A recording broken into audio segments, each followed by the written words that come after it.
Automatikong kumilos si Marcos. Naghagilap ng mahahawakan. Nang makita niya ang isang antik na banga, ay binuhat iyon sa todo lakas na ipinukol kay Laila. Humiwalay sa leeg ang ulo ni Laila nang tamaan sa muka ng humahaginit na banga. Bumagsak at nagpagulong-gulong sa sahig ang putol na ulo nito. Nakaririmarim.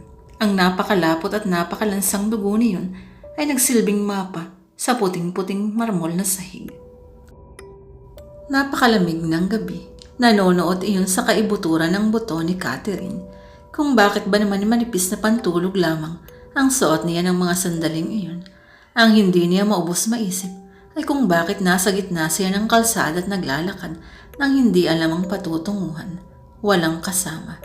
Maliban sa gapusang mga dagang imbornal na patawid sa awit sa dinaraanan at malalaking paniking nagsasalimbayan sa ulunan ni Yate, harapan ay wala na siyang makita pa mga buhay sa paligid. Bilog na bilog ang buwan at ang likhang liwanag nito 1,001 kilabot na inihahatid kay Catherine. Pakiramdam din niya ay mayroong mga matang nagmamasid sa kanya. Mga mata ng kung anong mga nilikha na tumetsyempo lamang. Naghahanap ng pagkakataon upang siya'y silain. Lumaki ang hakbang niya.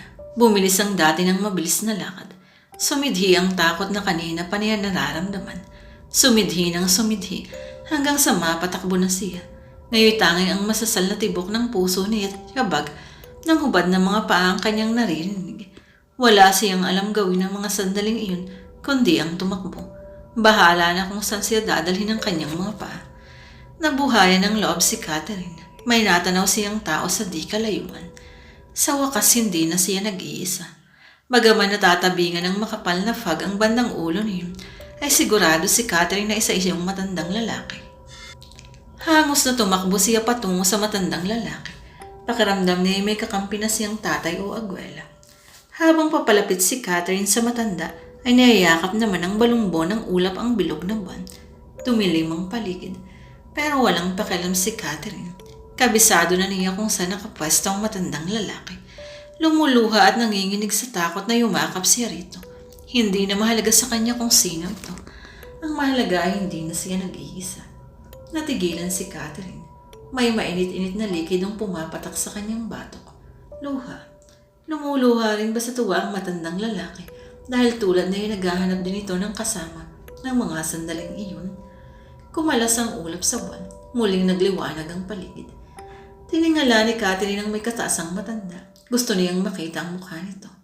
Pero wala pala siyang makikitang mukha sapagkat ang ulo at ang matandang lalaki bungo na lang na parang kalalaplap pa lang ng laman kung kaya tumatagos ang dugo. Dugo ang mainit-init na likid ang pumapatak sa batok ni Catherine na ngayon sa mukha na niya pumapatak. Sindak na napasigaw si Catherine. Sigaw na nagpaguho sa nakabibinging katahimikan ng gabi. Automatikong napatakbo siyang palayo sa matandang bungo ang ulo. Walang humpay. Walang lingon likod. Ganoon pa man, bahala na kung saan siya dalhin ng pagod na niyang mga paa. Nang may matanaw na naman siya sa daraanan. Isang babaeng sa tansya niya ay kasing edad ng lalaking bungo ang ulo. Napahinto si Catherine. Napaatras ng ilang hakbang. Baka ang matandang babae tulad din ng matandang lalaki na nababalot ng hiwaga. Pero kinawayan siya niyon. Nanatiling nakatayo lang si Catherine. Nag-iisip kung lalapit ba siya o hindi. Maamo ang mukha ng babae. Napagmasdan niya. Parang niibis ay hindi kayang pumatay nito. Parang purong kabutihan lang ang nilalaman ng puso. At kahit may edad na, bakas pa rin ang malaking pagkakahawig kay Birheng Maria. Nagpa siyang lumapit si Catherine. Wala nang pag-aalinlangan sa isip niya. Ang matandang babae na nga ang totoong makakaramay niya sa mga oras na iyon. At nasa harapan na si Catherine ng matandang babae. Hinawakan siya nito sa magkabilang balikat. Hinaplos-haplos nito ang makikinis niyang balikat. Pinisil-pisil. Napapikit si Catherine. Nakadama ng pagmamahal ng isang ina mula sa mga haplos na iyon ng matandang babae. Ngumiti ang matandang babae. Ngiting naging halakhak. Halakhak na nagpatayo sa lahat ng balahibo sa katawan ni Catherine. May pangil ang matandang babae. Matutulis. Kumikislap sa tama ng liwanag ng buwan. Ang bibig ng babae nanlalagkit sa dugo na tumatalsik sa mukha ni Catherine habang humahalakak. Kay lapot, kay lansang dugo. Sumigaw si Catherine pero walang boses na lumabas sa kanyang bibig. Parang bumara sa kanyang lalamunan ang matinding takot na nararamdaman. Hindi rin siya makakilos dahil sa sobrang higpit ng pagkakahawak ng matandang babae sa kanyang mga balikat. Nag-iipon ng lakas si Catherine. Nakapigla siya at nagawang kalmutin sa mukha ang matandang babae. Natuklap ang mukha nito. Kita ang nabubulok at inuuod na laman. Kita ang buto. Lumaylay pa ang eyeball nito at nag-swing palapit na malapit sa mukha ni Catherine. Ang namalaya na lang ni Catherine ay tumatakbo siya ng mabilis. Bahala na kung saan siya mapupunta. Ang mahalaga ay matakasan niya. Ang matandang babae nakampon din pala ng kadiliman. Bumangga siya sa isang matipunong dibdib, panibagong lagim na naman, at siya'y napatili ng pagkalakas-lakas. Natauhan si Catherine nang dapuan ng sampal sa pisngi. Tumingin siya sa may-ari ng malalaking kamay na ngayon ay masuyong nakahawak sa magkabila niyang pisngi. Nasa mga mata ang pag-aalala. Marcus, nag-aalin lang ang usal niya. Ako nga, honey, tugon ng lalaki. Are you okay? Yumakap siya ng mahigpit sa makisig na lalaki. Kumbinsido nun siyang si Marcus nga ang karap, ang pinakamamahal niyang asawang si Marcus. Salamat at nandito ka. Umiiyak na sabi ni Catherine sa asawa. Huwag mo akong iiwan. Mamamatay ako sa takot. Huwag kang mag-alala. Tugon ni Marcus. Hindi kita bababayaan. Biglang hinilang palayo ni Marcus si Catherine. Hindi tayo pwedeng magtagal sa lugar na ito. Mapanganib. Anito. Sa pagitan ng paghingal ay nagawang ikwento ni Catherine kay Marcus ang mga kalaginangang naganap sa kanya. Mabuti na lang at wala mang masamang nangyari sa iyo. Alalang sabi ni Marcus, ako ang talagang pakay ng mga kampo ng kadiliman na iyon. Ano ang ibig mong sabihin? Nalalabo ang tanong ni Catherine. Umiwas ng tanong si Marcus. Bilisan mo, honey. Kailangan na nating makalayo. Nararamdaman ko, papalapit na ang kamatayan. Biglang-bigla, isang babaeng nakaputing nightgown ang tumambad sa halapan ni na Marcus at Catherine. Buntis ito. Huling-huli ni Catherine ang pamimilog ng mga mata ni Marcus. Halatang takot na takot ito habang nakatitig sa babaeng nasa harapan nila. Parang nanggagaling sa ilalim ng hukay ang boses ng buntis na babae. Kumusta ka na, Marcus? Lumayo ka sa akin, please. Tugon ni Marcus. Patawarin mo na ako. Hindi, Marcus. Walang kapatawaran ang ginawa mo. Puot na lumuha ang babae. Lumuha ng dugo. Habang ang dalawang kamay nito ay inuuga-uga ang ulo. At napaigtad sa gulat ang mag-asawa nang biglang hugutin ng babae ang ulo. Dinig na dinig ang tunog ng naputol na buto at napunit na laman sa leeg.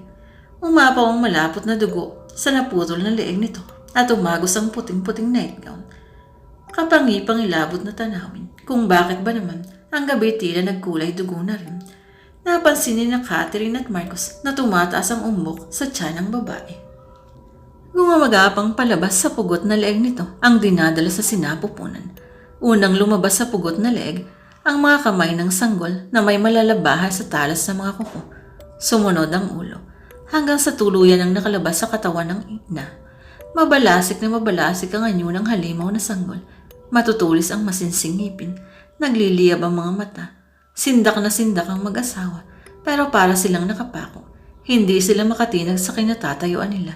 Naghihintay na lang ng malagim na kamatayan. Nilundag si Marcus ng halimaw na sanggol. Pinagkakalmot sa mukha at sa kung saan-saan pang bahagi ng katawan. Sinakal ng tila kabling pusod. Nagpapasaklolo ang mga mata ni Marcus kay Catherine pero walang nagawa si Catherine kundi ang mag-iiyak at panoorin ang unti-unti at napakasakit na kamatayan ng asawa ngayon ay naliligo na sa sariling dugo. Luha ang napabalik si Catherine sa kinahihigaan. Masasal na masasal ang tibok ng kanyang dibdib. Ngayon ay nasa daigdig na siya ng realidad. Panaginip lang ang lahat ng kalagimang iyon. Hinagilap ng mga mata niya si Marcus. Wala ito. Hindi niya makita. Marcus, honey, tawag niya. Pero wala nga palang masipag niyang mister. Nasa Batangas, binibisita ang malawak nilang prutasan doon at bukas pa ng gabi ang uwi. Diyos ko, bakit ako na naginip ng ganun? Tanong niya sa sarili. Baka may masamang nangyari sa mahal ko. Dali-dali niyang kinuha ang cellphone at tinawagan si Marcus. Walang sumasagot. Kinabahan siya. Hindi tumigil sa kakakontak si Catherine. Malakas na malakas ang kabog ng dibdib. Come on, honey. Pick it up. Answer the phone, please. Sa wakas ay narinig niya ang boses ni Marcus sa kabilang linya. Oh, Han, bakit? Ang tagal mong sumagot, bungad ni Catherine. Han, it's 2:45 in the morning. Tugon ni Marcos sa kabilang linya. Boplax, kahimbingan nga pala ng mga natutulog ng mga oras na yun, lalo na sa mga tulag ni Marcos na palaging pagod ng katawan. May pag-aalala sa tinig ni Marcos. Bakit ka napatawag? May problema ba? Anong nangyari? Sunod-sunod na tanong nito. Wala Han. Everything is okay. Are you sure? Oo naman. Don't worry. Bakit ka napatawag sa ganitong alanganing oras? Kasi, sasabihin sana ni Catherine ng masamang panaginip, pero nagpasya siyang saka na lang. Kasi Kuwan, itatanong ko lang kung tuloy ang uwi mo bukas. Nasabi na lang of course, miss na kaya kita.